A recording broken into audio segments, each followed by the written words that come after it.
सलामकुम व्यूवर, उम्मीद करदा तुसीं सारे खैर खैरियत नाल होसो। ते अज दा व्लॉग मैं स्टार्ट करदा। व्लॉग चाढ़े बड़े दिन हो गए ने ते चैनल ते मैं आखे जेड़ा ना अपना फैसलाबाद जाने की तैयारी कर रहा। मैं फैसलाबाद जाना है। जुत्तियां मैं 2 खरीदियां ने। इत्थों एक मैं पा जानी। कमेंट्स करके जरूर बताना कि केड़ी मैं पा जावां।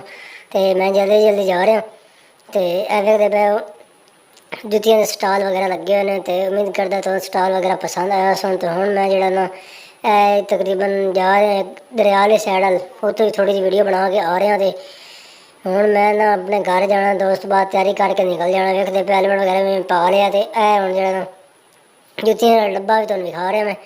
तो उम्मीद करदा तुहानू ना व्लॉग पसंद आसी। तो वीडियो का पार्ट 1 है। तो मैं जा रहा फैसलाबाद जुमरे रोड वाली साइड आलों।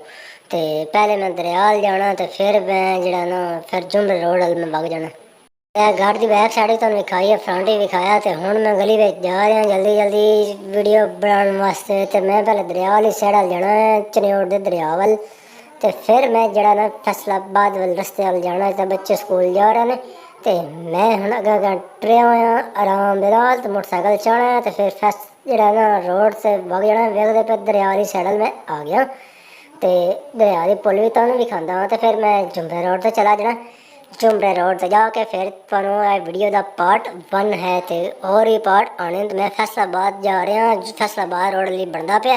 तो मैं इस साइड तो जा रहा। वेखते पे तुहानू पुल नज़र आ रही होनी दरिया की।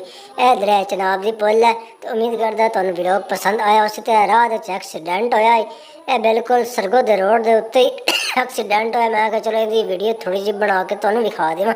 तो अगर मैं जा रहा हूँ जुमरे रोड वाली। तो मेरे चैनल में जल्दी जल्दी सब्सक्राइब कर दे और दोस्तों नाल शेयर भी ज़्यादा तो ज़्यादा कर देता करो। तो कमेंट्स भी कर देता करो लाजमी। तो मैं जरा ना वेखते पे हमने जुमरे रोड से आ गए। जुमरे रोड से भी एक्सीडेंट हो गया। आज का दिन ही थोड़ा मेरा ख्याल है मनहूस जिहा लगता पे। तो मैं जल्दी जल्दी जा रहा। मेरा भी ख्याल है कि मैं जल्दी जल्दी फैसलाबाद पहुँचा। अल्लाह हाफिज़।